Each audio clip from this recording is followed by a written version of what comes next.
Nagbabalik po ang ating pong programa, Dental Hour ng Jay. Yes.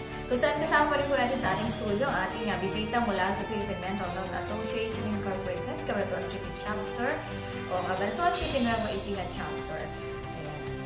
Ayan. Tuloy na po natin ang ating final discussion. Sir, Bago tayo nagpaalam kanina, tanong natin yung sabi ko, palawigin natin yung depression. Ito among the teachers naman, ano? Kasi nung Ma'am Jane na nagbabasa ko, tinignan ko kung meron bang mga suicidal cases sa mga teachers dito sa Pilipinas. At meron naman akong nahanap sa Negro, sa Bacolod. Kaya lang hindi siya related sa work, sa stress sa work. Pero sa Britain, halos double lagi yung number ng percentage ng nagsisuicide na teacher. Ito naman ay talaga stress daw sa trabaho. Dito sa atin, wala akong masters. Baka sila sa merong data itong mga nagsisuicide na teacher.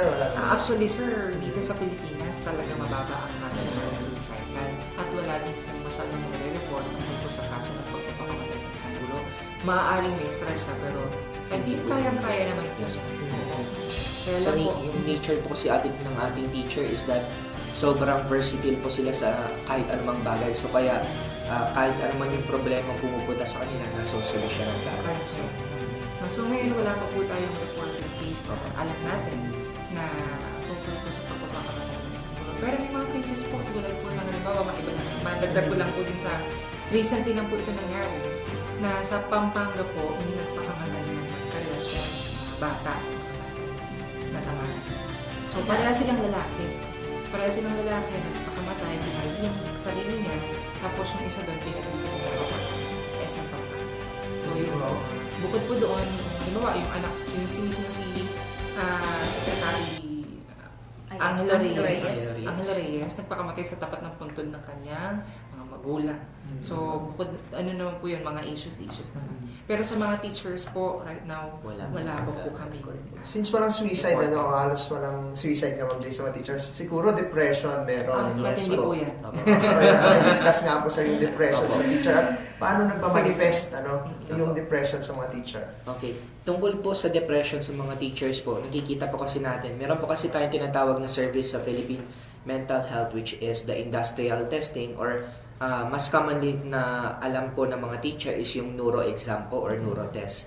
So, nakikita po kasi natin doon kapag nakakaharap po natin yung ating mga psychologist, one usual complaint sa mga test results ng mga teachers is that mataas po yung level ng kanilang depression. Kung hindi naman po depression, is mataas po ang level ng anger or yung pagkagalit po nila.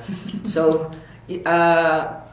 medyo malaking deal to kasi ang teacher po kasi, di ba, usually mga bata po ang inaalagaan sa eskwelahan at tinuturuan.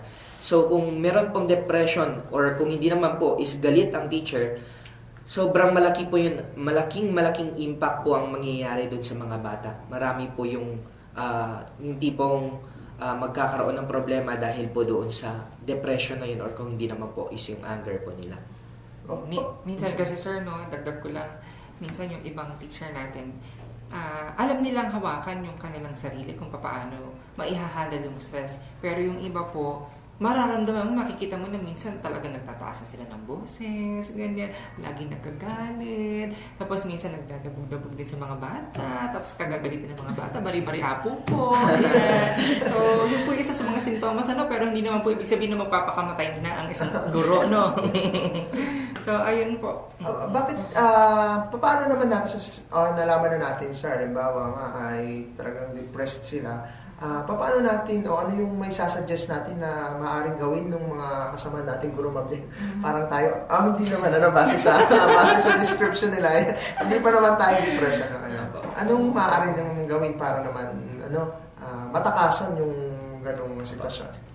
On every report po kasi na ginagawa ng ating opisina, yung ating mga psychologists doon sa ating mga teachers, is that naglalagay po sila ng konting description kung ano po dapat yung gawin ng teacher, or kung ano man po yung pwedeng gawin nung nag-refer doon sa teacher na merong mataas na depression or kung hindi naman anger po. Usually po ang ginagawa po natin dyan is just a lecture, seminar, or activity in which kailangan lang po natin silang gawing aware dun sa kanilang test result. Kasi minsan, nakikita natin, ba't mataas yung depression ko? Ba't mataas yung anger ko? Parang hindi naman. Nagulat pa sila. So, hindi po sila aware na meron po silang ganong factor. So, ang ginagawa po natin dyan mostly is, or yung recommendation natin is, they must go through a seminar lecture which tackles about depression or yung anger po. Bukod po doon, sir, dagdag ko lang ma'am, no?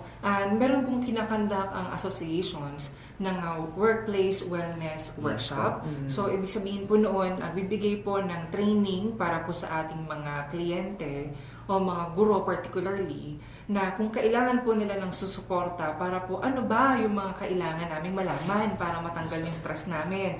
Ano ba yung dapat namin gawin para matanggal yung stress namin, no? Ang stress ay problema, ang problema ay laging nandyan lang. Pero kung bibigyan mo ng management ito ay mahahawakan mo at makokontrol mo sa sarili mo. So yun po yung binibigay natin, no? Workplace Wellness Workshop po ang tawag doon para sa ating mga guro. Nabanggit kanina nila, sir, yung neuro test. Ito po ay binibigay ninyo sa mga teacher na nagpapasok pa lang sa service, hindi po ba? Yes po. After po ba nun, meron pa ulit na kasunod yun? Follow-up? Depende po kasi sa mga school heads po na nagre-refer sa amin kung gusto pa po nilang ipaulit yung exam. Naku, magtakot po kayo pag pinuulit kayo. Yes po. Apo. Kung para sa lahat? Or... Sige po. Ano po, kung halimbawa po, sinabi po na umulit ka ng take exam, could either be nagkaroon po ng little conflict lang dun sa may details ng papers. However, pag po pinaulit ka with regards about examination again, may konting something na po doon. So, needs assessment po ulit yun para sa ating mga teacher. Actually, Ma'am Jane, parang mayroon akong kilala, pero hindi ikaw yun. Hindi kasi, nung pumasok siya, nag-neurotest na siya, and then ngayon na na-promote siya, nagpa-neurotest ulit siya. Yes po. Hindi ko din alam kung if it is administrative procedure, Yes, pero ano po sa tingin niyo bakit ganun? Okay. Aside from sa sinabi niya na mayroong konting Bali, nung last time lang po kasi meron pong naibigay po sa aming information na all teachers na papasok pa lang po na magtatrabaho at saka as well as for promotions po is that kailangan po ng neuro exam muna before nilang matanggap or makuha sa trabaho. Kasi ang validity po ng ating neuro exam ay from 6 months lang po hanggang 1 year.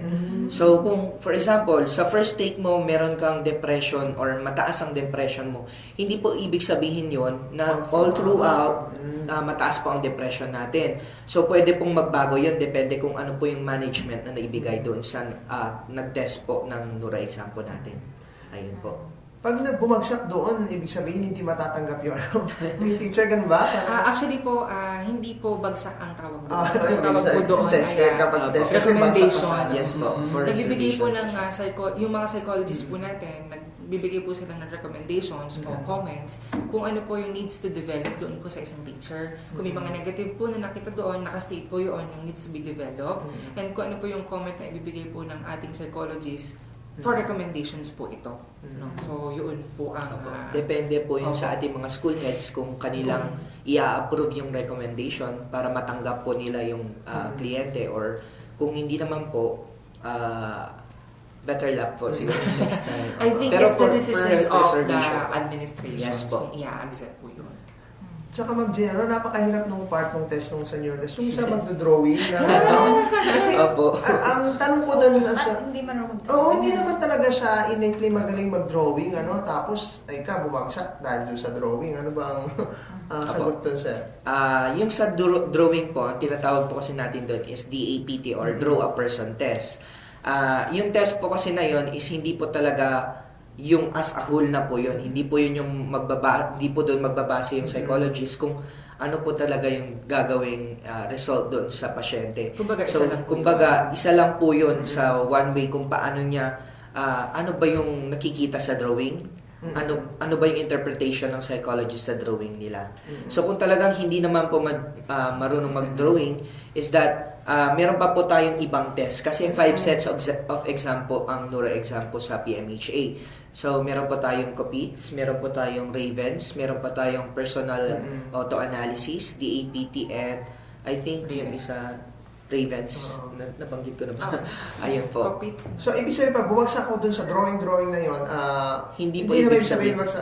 Yes po. Hindi po ibig sabihin bagsak po sa lahat. Opo. Ayun. Kasi Ma'am Jane, parang nire-require talaga dapat. Hindi naman mukhang tao Actually, Mukhang siguro tao, challenge parang din po ganun. yun sa ating mga guro na tayo po ay hahawak ng mga bata, ng mga eskwela, no? So I think doon po makikita yung capacity o makikita mismo yung behavior or personality po ng isang guro kung paano niya hawakan ang isang sitwasyon ng isang classroom, isang sitwasyon po ng kliyente o ng mga batang hinahawakan po niya, no? So isa po yun sa I think pinagbabasihan din. So, ibig sabihin, pag may pura-pura Ma'am Jane, interpretation na yung ng psychologist, Yes po, pag pura-pura. may mga interpretations Ah, yes po. Pag putol-putol yung linya. May narinig ako dati na pagka daw yung drawing ay parang yung stick. Huwag ganun kapag sa kanon. Yes po. Usually na pinapagawa ng ating mga psychologist din, ma'am, is pinare-redraw po yung ating mga teacher examinees para hindi po maging ganun yung result ng kanila. Kasi minsan meron po talagang tayong cases na ganun, hindi po maiiwasan yun. Kaya binibigyan po sila ng karampatang intervention para magawa po yung Mukhang exam na yun. challenge yung mga teacher mag-drawing ngayon. So, ibig sabihin, hindi talaga, hindi talaga appropriate yung stick ang drawing ng tao. I think hindi po namin masasagot yan Apo. kasi po Meron po kasi may mga interpretation po sa lahat ng interpretations. ginagawa doon sa exam, no? Even yung pananamit mo, pagpasok mo, the way how you communicate, no? Nababasa po yan ng ating mga psychologists. Tapos siguro isa po i-connect Ma'am Jane doon sa previous Through test. documents, So, no? dapat kasi consistent yun, Opo. So, doon po. Tapos tayo Ma'am Jane sa depression, tapos lining na natin yun sa teacher. Na-touch nga natin yung neurotest na pinakamahirap yata sa lahat ng mga test. Mas mahirap pa daw yung board exam kaysa dun sa neurotest. Tanong naman natin kung parehas ba ng signs kapag ito naman ay sa mga teens. O meron ba sa mga, halimbawa ay elementary school pupils, kung meron? Yung tungkol po ito sa suicide. Yes, sir. Okay. Sige po, tulad po na nasabi kanina, nabanggit kanina, di ba po nag-withdraw na sa kanya sarili, mga elementary high school ganun po din. sila yan. Opo. Halos ganun din po sila, no? Ganun din po sa mga batang umaalis o nagtumataka sa bahay. Minsan, pagdating naman po sa relationship o sa mga magkasintahan, ito po yung isa sa mga nagiging dahilan kung bakit nagkakaroon ng ganitong senyales ng pagpapakamatay ang isang bata o teenager, no? Yung una po, naglalasas ng pulso yung mga kababaihan. Yung iba naman po, nagtataka magpakamatay gamit po ang baril. Yun po karamihan, pag nagpapakamatay po sila gamit ang kutsilyo, naglalaslas, karamihan po gumagamit ng mga kababaihan. Kapag naman po mga mabilisan tulad ng baril, mga kalalakihan po ang usually na gumagamit po. In addition din po kasi doon, ang mga teens po natin as well as youth po ngayon is that sobra po silang aggressive. So, nakitaan po sa isang survey ng World Health Organization noong I think 2008. Opo. Nasa range po ng 12 years old hanggang 24 years old po ang usual na nagpapakamatay. So, nakikita po natin doon yung range ng I think nasa elementary pa lang, then high school. So, mabigat po na problema 'yon kasi kumbaga at young age is that namamatay kaagad yung ating mga mamamayan or yung kabataan po natin. Sa ibang kaso naman po, sa India, ang kalimitan pong kaso doon, nagpapakamatay po ang mga teenager ng dahil sa pag-aaral. Yes. Pero dito po, suicide, depression to suicide, dito po sa Pilipinas, usually po mga relationship. Sa 12 to 13 years old po ba yung nabanggit nyo kanina? Yes po. Relationship. Bracket po sila doon. Meron po kasi tayong tinatawag ngayon na medyo umuusbong po na bullycide po. Ito po yung suicide kasi nabully sila. So, isa po ito sa tinitingnan po natin ngayon na pwedeng gawa ng program, which is the Anti-Bullying Awareness Program, I think. And then, ayun nga po. So, sa problema pa lang na yun is sobrang mabigat na siya. Kasi, yan po, minsan yung ganyang problema, tinatawag po yan ni Dr. Lina Nadera na intentional self-harm. Yes, So, po. ibig sabihin, nagpapakamatay sila para, ano yun, yung gusto mo magpakamatay para mapansin lang. Ganyan sila. Iba yung No? mga nakakaraan, may mga napapabalitan ng mga bata, mga estudyante na nagpakamatay. Oo. Nandun Yes, nga yung sa tuition pa daw. Oo, sa UP yun. Yun oo. yun ay talaga bang napatunayan na ganun talaga ang Kasi may suicide note na Ma'am Jane na yun. Si Cristel Tejada yun, ano? Yeah. Yata. Nanging sa UP dahil doon sa tuition fee nga. Opo. hindi We na heard about nabayad, that, sir. Pero hindi ako masyadong aware. Pero it can be a source na ng ano, Yes reason. po. Kasi poverty pa rin, ano, Ma'am Opo. Jane. no? Magbabayad out pa rin po doon. Ayan. Nabanggit na nila sir yung relationship, tapos bullying, tapos poverty rin can be source of or cause ng depression or suicide sa mga teens. Meron pa po ba tayong may dadagdag? Yun po, idagdag din po natin yung needs for improvement ng sarili nila o self-esteem, no? Minsan nawawalan po ng tiwala sa sarili nila yung mga kabataan, kaya po nalulungkot sila, nade-depress, and then later on nag-iisip na po sila kung magpapakamatay po sila, no? So yun po yung isa sa mga pwede pang maging dahilan. Another reason would be, ito po yung ating mga kabataan na talagang nawawalan na po sa landas. Example po, ito yung mga batang nagda-drugs na po. Kung hindi naman po nagda-drugs is that umiinom. Minsan po ang suicide po kasi intentional man yan or hindi, is that magre-result pa rin ng harm sa'yo yan. So yun po, sa case po ng mga batang nalulong na po sa droga and as well as alcohol, is that unintentional po yun, yung suicide po nila. Kasi minsan, kapag drug na overdose, hindi po nila alam yung tamang effect ng drug na yun sa kanila. So, accidental po yung nangyari, kaya namatay yung bata. So, meron po tayong mga ganyang cases. According dun sa report ng Department of Health ng around 2007, so nakapagtala po ng 15 out of 900 na nagpapakamatay po ng mga kabataan. Yes. Kung sabihin po natin na nasa 90 yung mga tao, yung 30 lang po doon o 30 ay nagre-report na sila po ay may kaso na ng depresyon, no? O may tangka na magpakamatay. Pero yung iba po doon, karamihan po doon, inilalagay na lang po ito sa kanilang sarili. Kumbaga, isinasasarili na lang nila yung problema nila hanggang sa ma-depress. Minsan magtuloy-tuloy na sila na magkaroon ng mental illness. So, yun po. Okay. Sir Alan, bilang mga eksperto po pagdating sa pagbibigay ng intervention para sa mga bata, mga tao may intervention, may depression, ano po ba yung sa palagay nyo, effective na advice na pwedeng ibigay sa isang bata o tao na mayroong suicidal ideation? Okay po. Isa lang po ang pwede naming maibigay sa inyong or ito yung I think pinaka most important na bagay, no. So ang makikita kasi natin dito yung mga taong depressed talaga is wala silang kumbaga parang network kung saan nila pwedeng ihayag yung kanilang yung mga nararamdaman. So ito po is that try to find person po na pwede nyong paglabasan ng inyong mga problema. Kasi once na hindi nyo po nailabas po yung inyong kinikimkim or anumang nararamdaman na problema, is that there's a possibility na pwede nyo pong isipin na yun nga po na magpakamatay. But kung meron po tayong outlet na sinasabi, meron po tayong mga kaibigan, may mga kung asawa, kung meron man, Or support system. Yes po, is that try to communicate with them. At sa mga tao naman po na nakapaligid doon sa ating may problema na individual, is that maging open po tayo sa pagtanggap kung ano man po yung kanilang nararamdaman. Yun po siguro ang best advice na maibibigay ko. At syempre, Ma'am Jay, as teacher, kailangan isa tayo sa mga tao na pwedeng pagbuksan ng usapan, Yes, o hinaing ng ating mga estudyante. At mangyayari lamang yun kung tayo ay approachable, Ma'am Jay? Pero syempre, kung tayong mga teacher mismo ay parang teroristas para sa kanila, hindi nga Ako naman nakakatakot. sila, mag-open up sa atin, Yes po.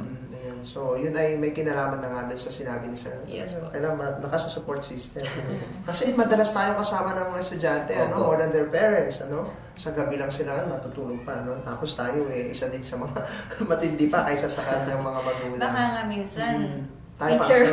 teacher pa ang boss, Pero minsan, dagdag din po natin sa pagbibigay ng management bukod po dun sa nabanggit ni Sir Floyd na linkages o proper linkages, ito po yung gagamitin natin yung sarili natin. Kung papaano mo mabibigyan o mapuputol ang tangka ng pagpapakamatay. However, ito po ay kailangan din ng linkages, ang gusto ko lang pong sabihin sa inyo na sana po bilang sa mga taong may mga problema katulad ng pagpapakamatay o nade-depress po ang isang tao, pinagbibigay alam din po namin sa inyo na sana po nandyan po kayo sa tabi nila lagi para masuportahan nyo sila. I think isa po yun sa pinakamahalaga na para po hindi matuloy yung ganitong pagtatangkang pagpapakamatay. Ayan. Mabalik tayo, Ma'am Jane, doon sa sinabi kasi pwede tayong tumawag sa kanila. Dati, kapag mayroong mga inaabuso mga bata, pwede na natin itawag directly kahit hindi tayo ang parents or kamag-anak. Yes, Yung po bang kaso na halimbawa nakikita natin na depressed o may suicidal attempt na yung tao, meron po bang ethical issue or basis for na pwedeng tumawag kahit hindi kami kaano-ano? Pwede naman po yun as long as may nakikita silang mga sintomas tulad po na nabanggit namin kanina. Kasi po ito ay very, very risky o critical, nakasalalay po ang buhay ng isang bata dito o ng isang teenager o isang tao. So I think kung ganun po yung nakikita nilang sintomas, maaari pong ipagbigay alam agad yun sa aming tanggapan para po mabigyan agad natin ng aksyon. Yes. So halimbawa, Ma'am Jane, yung kapitbahay ko, kunyari lang naman Ma'am Jane, na merong suicidal attempt, tapos itinawag ko sa kanila, ano yun, syempre hindi nila alam na i-report ko sila na kayo po ang pupunta sa kanila o ano? Meron po tayong gagawin dyan, Ang mahalaga po natin na gagawin dyan is i-assess po muna yung mismong Base sa yung report. kondisyon, Ganun yung po. kondisyon ng report. Pangalawa po is malaman po yung pamilya niya na para po makakuha ng impormasyon doon kung meron bang tangkan ng pagpapakamatay bukod sa nabanggit ng nagre-report. So, yun po. At mahalaga din yung identity nung nag-report. Yes po. Mahalaga po yun. Baka kasi i-report lang Baka gusto makapag-chika-chika lang. Ayan. So nabanggit rin ni Sir kanina yung www, para lang po sa tama ba? Yes po. Para sa mga teachers, ano po ang kailangan, halimbawa ako ay isang principal sa isang eskwelahan, gusto ko na ito ay ma-avail ng aking mga teachers, ano po ang initial na action na gagawin ko, sir? Bali magkakaroon po ng coordination o communication na lang po sa loob ng opisina po ng association. Kung gusto po nilang i-adapt yung program ng W3 program or yung Workplace Wellness Workshop, ito po ay handang ipagbigay po ng Philippine Mental Health Association para po sa mga company o institution po na nangangailangan ng ganung programa.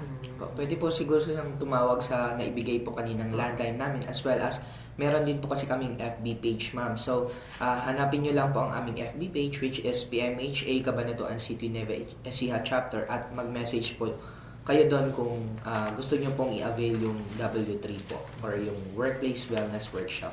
At syempre, Ma'am Jane, ito ay may kaunti rin naman talagang fit at Yes po. Oo. Akalain libre. Ayun. At gano'n po katagal ang Program Session. na yun, session. Usually po ito inaabot ng whole day pero depende po ito sa gustong mangyari ng administration or organizers. Para po kung half day, pwede po siyang i-compress ng modulated. Yes po. It is a set of activities po kasi mag-uumpisa po yan sa assessment doon sa mga participants na dadalo sa ating workshop. So kung ano ba po yung magagawang assessment doon is that magkakaroon tayo ng proper module kung saan doon sila papasok at doon sila magkakaroon ng mga iba't ibang activities. Kumbaga survey po muna yung gagawin Yes po. natin. Tapos modulated kung ilan po yung pwedeng ma-adapt noong mismong gustong institution ng program.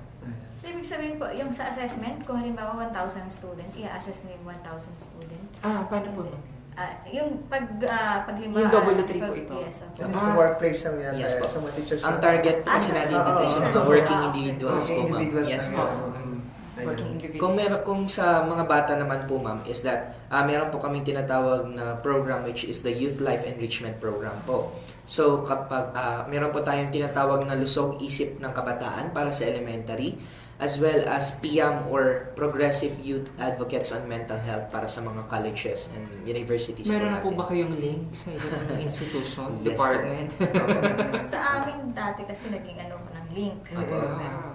Na, ayun, medyo hindi masyado ano. Right now po, nagkakanda po tayo mga lectures Okay. and seminar fora para po sa mga high school student on how to take good care of their mental health, building a healthy relationship, and many more. Katulad po ng anti-bullying awareness. Last time. Yes, at saka po yung ating, ang tawag doon, baka nakalimutan ko na.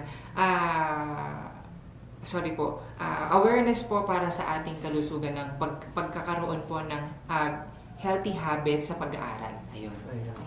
So marami pong programa ang ating pong Philippine Mental Health Association. Kung meron pa po silang nais na i-plug sa ating pong programa, bigyan po natin ng muling pagkakataon ng ating pong mga bisita. Sir Floyd. Bago sa ating one word answer. One question, one word answer. Okay. Sige po.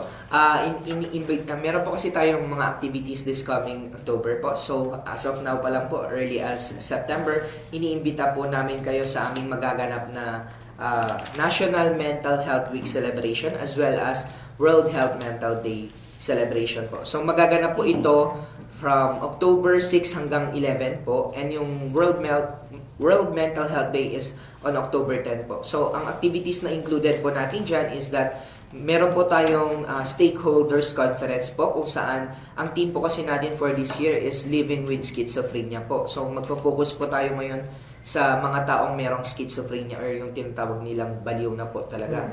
So, meron po tayong mga kapartner dito. Partner po natin ang Region 3 CHD po as well as Field Office 3 DSWD, the PhilHealth po, and Mariveles Mental Hospital po. Ayan po. Another would be yung kay event po ni Sir Idagdag ko Icon. din po yung youth conference ng Sigaw Kabataan. Ito po ay gaganapin sa October 10. Ganap po ng 1 p.m. to 5 p.m. sa Nueva Ecija University of Science and Technology.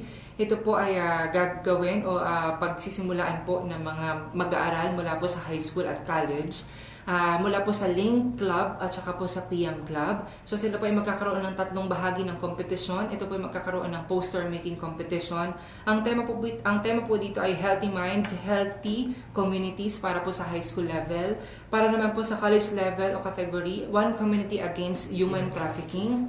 So isa naman pong category po doon is Digital Photography Competition. Sila po yung gagawa ng video making nila. Ang tema naman po doon ay Balance Mind, Balance Life. So, idagdag din po yung video making naman po. Sorry po kanina, yung digital is photo po yun.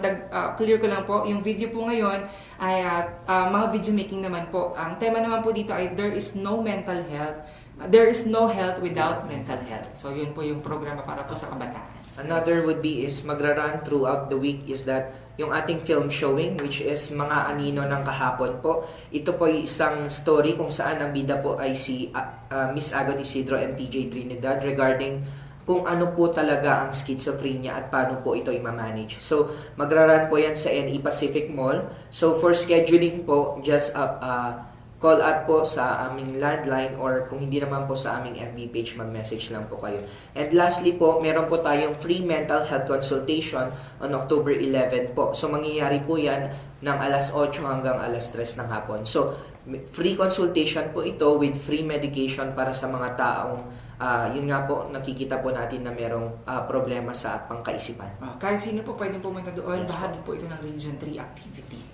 Ayan. So, ayun po. So, banatan na natin, Ma'am Jane, yung ating... Ay, pwede po bumate bago kami magtapos. Sige po. Sige. Binabati po namin ang aming chapter executive manager na si Sir Jen Ryan Benaventura. Kasama po dito ang administration head and membership officer na si Mrs. Juliana Avanzado. Kasama din po ang program officer ng clinical and diagnostic services na si Miss Arabel Dumlao. Binabati din po namin ang ating mga board members na nandyan po lagi sa opisina ng Philippine Mental Health. Mula po sa pamumuno ng aming chairperson na si Mrs. Esther Arimbuyutan, Vice President po ng College for Research and Technology. Kasama din po si Fiscal Amis, Yes. Caroline Amis, Siya po ang aming Vice Chairperson. Kasama din po si Doc Lawrence de Guzman, ang aming secretary po na nasa Premier Medical Center or Joseph Ray Biang Cancer Institute po. And kasama din po si Dr. Teresita Torres, ang former supervisor po ng SPED. And kasama din po bilang auditor si Dr. Maria Levita Esteves. Ayun. So, Dagdag din po natin. Meron po po. Pasensya na po. We also want to say hi po sa ating other Board members. board of management po, si Councilor Gabe Caling or Gabriel Hello, Sir Caling po. Gabe. Hello po. Sa ating youth advocate po na si Reverend Father Elmer Mangalinaw. Yes po. Sa principal po ng NEUST po, which is Dr. Rodora po. Then si Ma'am Ami Fewane ng CIC, as well as si Dr. Eva Feta Clibon po, which is the current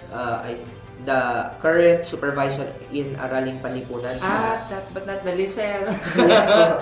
And yun nga po, si Dr. May B. Eclar, which Hello, is ma'am. the superintendent po ng Division of Cabanatuan City Department of Health. Ayan. So, floatan natin, Ma'am Jane, yung ating isang one question, one word answer. No? Ano ang masasabi Nakakatakot mo? naman yan. One word lang po. Ano ang masasabi mo o opinion mo sa mga salitang ito? Isa-isa po tayo. Sige po. Unahin na po natin si Sir. Depression. Broad. Sir? Ito po ay siyempre kalungkutan po ng ating nararamdaman. Oo, one word din. Parang gano'n. Kalungkutan. Parang gano'n. Sige, Ma'am Jane. Ayan. Kaugnay po sa topic natin, ano po ang mensahe sa suicide? Suicide. Critical. Critical. Ano Hindi po, critical? ito po ay pagkitil. Pagkitil. So, last po, teenager. Teenager, dynamic. Precious po. At nakasama po natin sa ating pong edisyon ng ating pong talakayan, turuan at balitaan po dito po sa ating programa ang ating pong mga bisita mula po sa Philippine Mental Health Association. Jane? Yes. Sina Sir Floyd T. Sibaluca, Program Officer. Sila po ay pawang kapwa registered nurses. Si Sir Nikon S. Fortunato, ang Program Coordinator po yun po ng Philippine Mental Health Association, Cabanatuan City Nueva Ecija Chapter. Sa kanan pa rin po ng mga tao sa likod po ng produksyon ng Rapid Hour, ako po si Alan David Mande. At ako naman po si Jane Valderrama. Samahan po ito sa